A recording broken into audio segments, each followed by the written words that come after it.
Good morning, First Assembly of God. Welcome to Labor Day weekend 2023. I don't know how you feel about that, but the last couple mornings I've gotten up and it's like fall is in the air. Yeah, but now we're going to have some hot days. That's good. We love the hot days. But welcome. Hey, over the next few weeks, we get to talk about living life with room. Think about that. What would it be like to live life with some room? I'm going to make a statement here.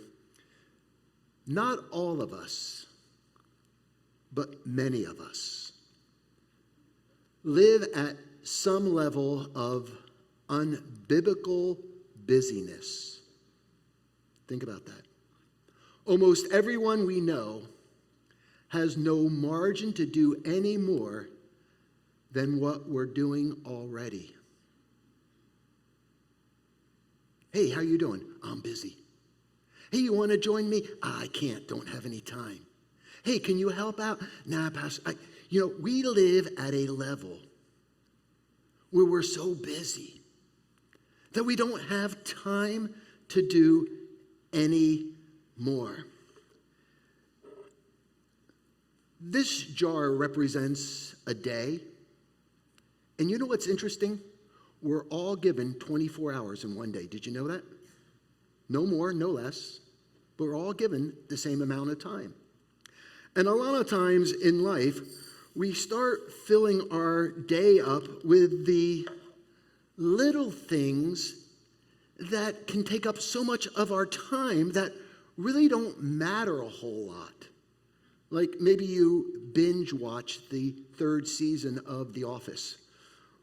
Or before you know it, I'm not a gamer, but I've listened to guys who have spent hours gaming video games. Or have you ever caught yourself just wondering what's taking place in someone else's life? You go on your Facebook feed, and 2 hours later, you're still looking at social media.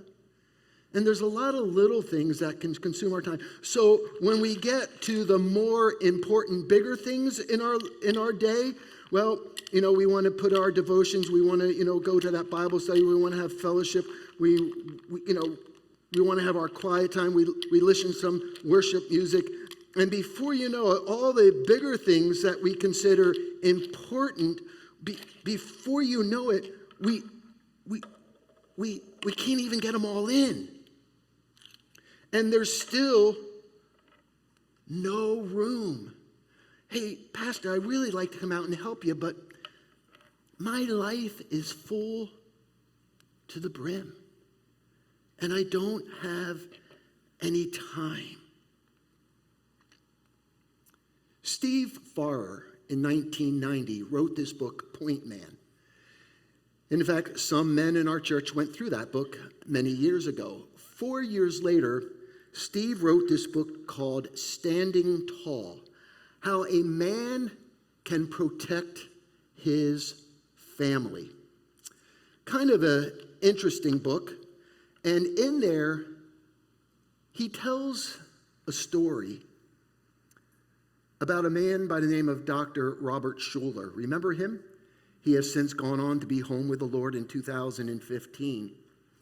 But he tells this story of Robert Schuller on a very busy schedule of a book tour where he was going to 8 different cities in 4 days to promote a book, along with fulfilling all his other responsibilities as the pastor of the Glass Cathedral.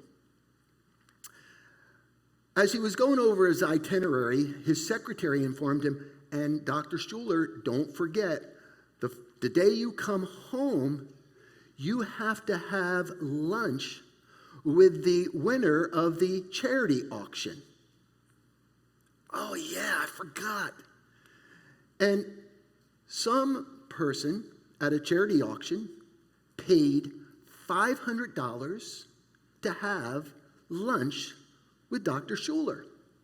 And of course, Dr. Schuller was honored and was pleased that someone put that much money on his time until he learned that the person who put up the $500 was his very own daughter, who was willing to pay $500 for his undivided attention. Come on, folks. Sometimes our priorities can get all out of whack, where the things that we want to do, we don't do. The things that we want to do, we don't have time because of all the little things that has consumed us in our day doesn't allow us for the bigger things to take place and have priorities. And what we need to do is maybe we need a different way of going about it. Maybe what we need to do is put all the more important, bigger things to do in our day first. Our worship time, our devotion time. That call that we haven't made to that person in a while whom we haven't seen. Little extra study, or reading that book that we haven't had time for. And when we put the things that are most important first in our day, then it's unbelievable how the little things that we need to do, we can get it all done and still leave living life with room because we're not filled to the brim. Some of you are looking at me like, yes, in VBS I did do some magic. But this isn't magic. This is just a matter of prioritizing our life in a proper way, with allowing the bigger things to come first and then giving room for the smaller. Let's face it. How many are living life with some room? Would you stand with me for this reading of God's word from Luke chapter 10?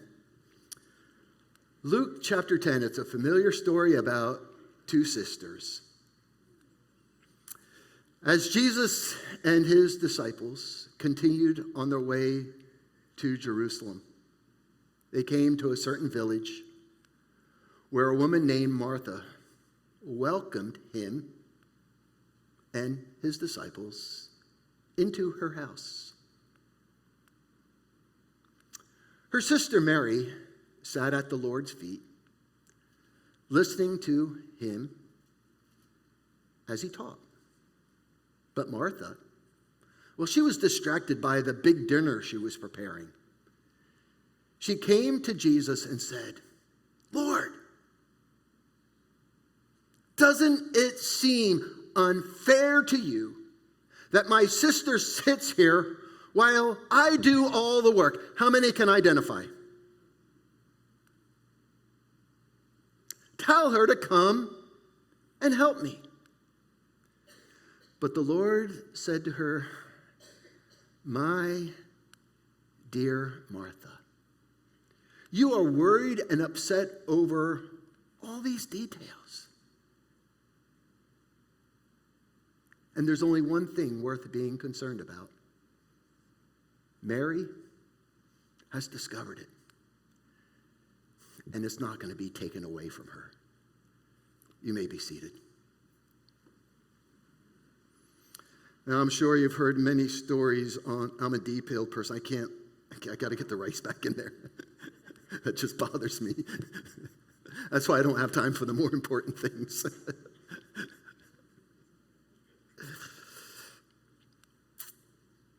Let me give you my interpretation of this and be fair to both Mary and Martha. First of all, let's talk about Martha. I'm not denying it. Duty is a good thing. We love duty. Martha, what do we know about her? Martha here says she owned her own home. Martha, well, she was conscientious. She was a host. Did you know in Romans chapter 12 it talks about the gift of hospitality? I believe Martha was gifted with the gift of hospitality. In John chapter 11, it talks about how Jesus loved Martha. So she's loved by Jesus. And we also know that she has two other siblings, Mary and Lazarus. Now, I don't know if you're a proponent of birth order or not, but the one who made that famous was Alfred Adler. He was a big believer that a lot of your personality depends upon your birth order. And there is some truth to that. And he goes on and will say that those who are firstborn, well, they are responsible, they're conscientious, they're organized, they're goal-oriented, they're competitive, they're just responsible. Now, Martha is always listed first, so we assume that she was first in the birth order. And when you take a look at her life, she fits all of that. Mary was very responsible. She was duty-bound. She was goal-oriented. Martha was conscientious. She's the one who had all these guests who you gotta do something for them. But then we read how Martha was also distracted. Now that word means to be drawn. That word means to be drugged away. She was so distracted with everything going on. She basically didn't have time for the very guests who came into her house because she was busy preparing.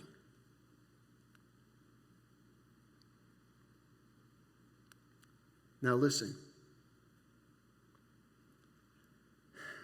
Sometimes we can get so absorbed in what we call the little things that we miss out on the important thing. And don't get me wrong, man. We love the Marthas. We love their male counterparts because, let's be honest, they're the doers. And without them, nothing gets done in the home, nothing gets done in the workplace, nothing gets done in the church without the Marthas. So can we say yay for the Marthas? Yeah. You go. In our story, we read about a second sister. Her name is Mary. And I'm telling you what, it's hard when you put two together not to compare. And we start to compare Martha to Mary, Mary to Martha. And let me tell you, the opposite of Martha is Mary. Mary is known and admired for being a devout follower of Jesus. Listen, duty's a good thing. We love duty. But let me also say this, devotion is also a good thing. And we admire devotion. Now, what do we know about Mary? In John chapter 11, it also says that the Lord loves Mary. So he loves Martha and he loves Mary. He also loves Lazarus. Mary, we're assumed, is the second child because she's mentioned second. And she's also the one who probably lives with her sister, Martha. We don't know. But what we pick up from this story is that Mary sat at the feet of Jesus. Like a student that sits at the feet of the teacher. She doesn't sit alongside of him, which would give her a place of honor, but she sits at his feet, which also tells about perhaps her humility. And Mary, she's a listener. She's attentive to what Jesus is saying. In fact, she is so attentive that she's undistracted by everything else that's taking place. But Mary can also be perceived as being irresponsible. Now, let me tell you, we love the Marys and their male counterparts. We admire their devotion. We admire their thinking. We admire their ability to listen. But let's be honest, they're not very useful. Give me the Marthas. The Marys, yeah. And the story goes on. And here's the tension. The tension is, while Martha's doing all the work, she's agitated because her sister isn't helping. She's just sitting at the feet of Jesus. And Martha perceives Mary not only being irresponsible, but she's a shirker. She shirks her responsibility. Duty perceives devotion as a shirker of duty. You just shirk your responsibility. Now, we're not told all that takes place, but I like to read between the lines here in the story and make some assumptions. And these are only my assumptions. This is my perception. This is how I see it. Martha's a good host. That's her gift, hospitality. So one would have to assume when the guests arrived, she welcomed them. That's what a good host does. She probably welcomed the guests. But at some point she realized, oh no, I got to get to the meal preparation. The turkey has to be basted. The mashed potatoes need to be mashed. The vegetables need to be steamed, and the cannolis need to be filled. And all that is happening at one time, all in the same time. And she's rattling the pots and pans. She's slamming the cabinets, hoping that Mary may get a hint. And I don't know, but I have a feeling that Martha maybe a couple times looked into the room. And Mary is so attentive, so undistracted with the very words that Jesus is saying. And in our story, Martha comes marching into that living room. And come on, Jesus and the 12 disciples, Lazarus, it must have been, 15, 20 people. And let me tell you something. It could have been real simple. It could have been, hey, sis, do you think you could give me a hand? Hey, sis, I need some help. But what does Martha do?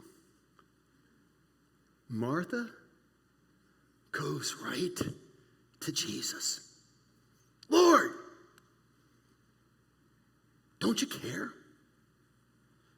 Doesn't it seem unfair to you that my sister just sits here while I do all the work? There's a word for what took place. Triangulation. Triangulation is a mathematical method of determining the position of a fixed point. That's point B, with the sailboat up there. From the angles to it from the two fixed points known as a distance apart, from A and C, and the distance to the fixed point and the angles that they form. When I was in geometry, Mr. Struthers taught this, and I was the type of kid who raised their hand and said, "Now, Mr. Struthers, how is this going to apply in life? Because it doesn't seem very practical." And he would get annoyed, and all the kids would laugh. But not just in math. I've learned about triangulation all throughout life when it comes to relational skills. Let's put it this way. It happens in homes all the time. A kid goes to one parent, "Mom, can I?" "No." And what does the kid do? Goes to the father. Oh, Barrio, you know exactly what I'm talking. You've been there before. And you're like, "Sure." And they go to the other parent hoping they'll get approval, or at least the other parent will exert some pressure on the other parent so the kid can do or get what he's asking for. It happens with siblings. Two kids are fighting. The one kid runs to mom, "Mom, Jimmy hit me." It happens in the workplace. It happens in church, where two people are in disagreement,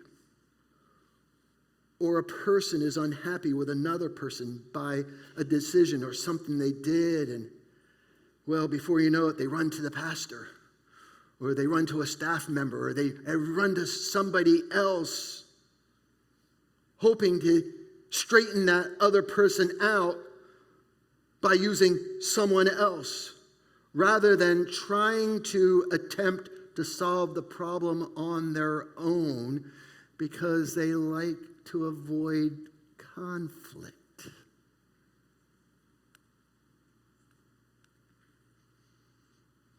Martha put Jesus in a very uncomfortable position. Think about this. Would Jesus place value on the worker or on the worshiper? Would Jesus honor the busy or the blessed? Would Jesus place value on duty or devotion? Would Jesus support Martha and shame Mary, or would he support Mary and shame Martha? Triangulation is not always a bad thing, because often we look for a voice of reason. It's the diplomat, it's the mediator, it's the counselor who brings two opposing sides to the table in order to resolve a conflict. Martha obviously had an agenda. It was about keeping her sister in line, about putting Mary in her place. So instead of talking to her, she talked to the master.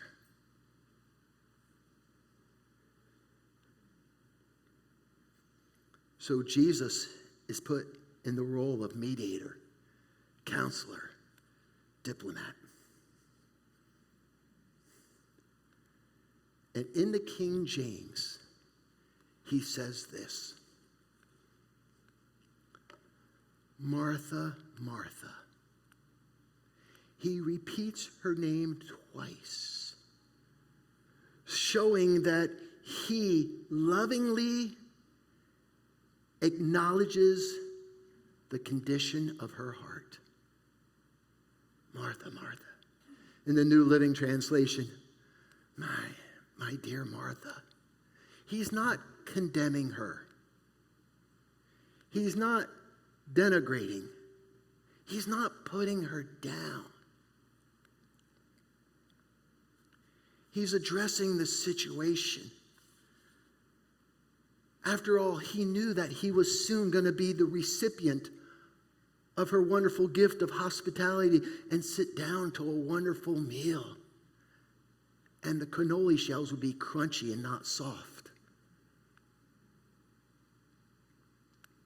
So he's not condemning, putting her down, but through the words, worried and upset, distracted. This is what he took note of. Inside of Mary, there was a storm brewing. There was this agitation. And I don't think the worried and upset and the distracted was all about the preparation, but it was about her attitude about her sister.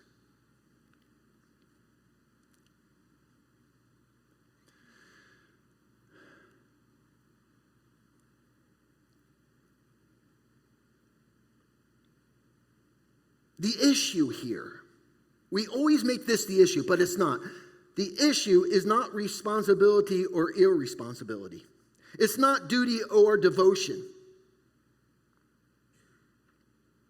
The real issue that Jesus, I believe, is pointing out in this story is he wants us to recognize the different ways people are wired and gifted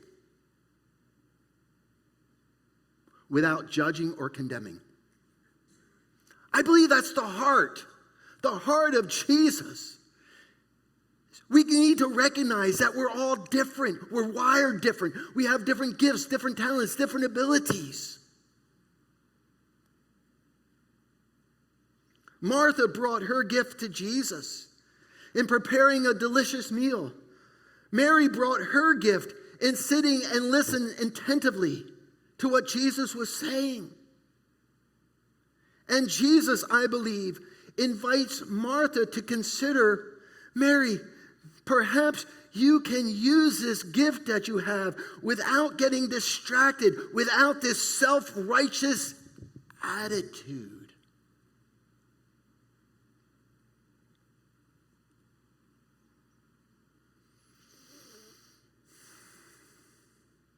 Martha and the male counterparts must be reminded that they can be a devout doer. But sometimes in being a devout doer, we get so wrapped up in what we're doing that we're the only ones right and everybody else is wrong. And sometimes the Marys and those who are so devoted can get so wrapped up that we're right and everybody else is wrong. And here's my application. Watch out about being so consumed by duty and details that you miss out on what's most important. Because when we miss out on what's most important, we have no room. But if we know what's important, it leaves us with room. There's only one thing worth being concerned about. Mary's discovered it. There's some things that are important. That doesn't mean that your gift of hospitality isn't good. You prepared a wonderful meal. But in going about it, you got so distracted that your attitude got the best of you. And can't attitude get the best of us a lot of times? And you know what the cool part of that? The story's not over. Well, Pastor, it seems like the story's over. No, the story's not over.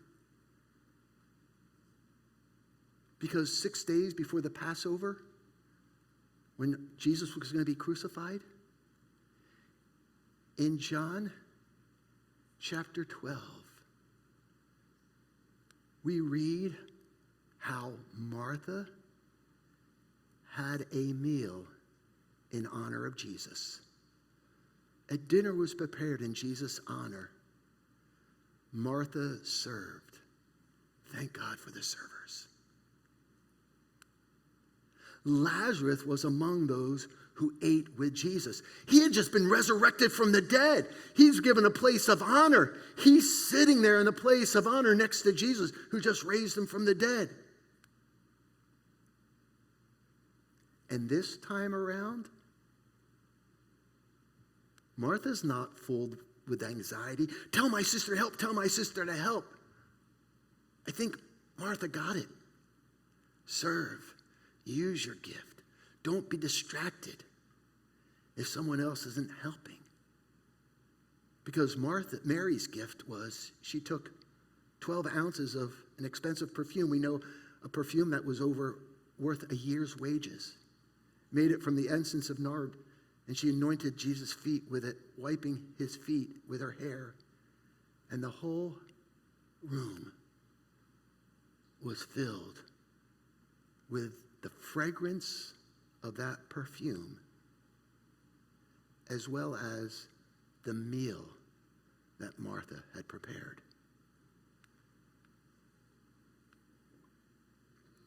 Our story reminds us that in this journey we call life, and especially in our spiritual life, things can get out of whack. Things can get out of line. Priorities can become all messed up. And it's the little attitudes that can overtake our day and keep us from doing the things that are most important.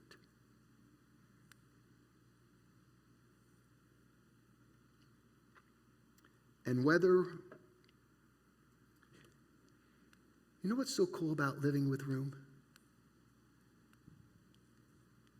Living with room, at the end of the month, there's still money left to do something special.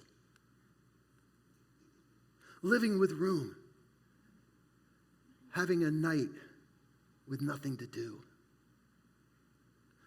Living with room, giving yourself some rest to help you separate yourself from temptation, because usually we yield to temptation when we're just tired.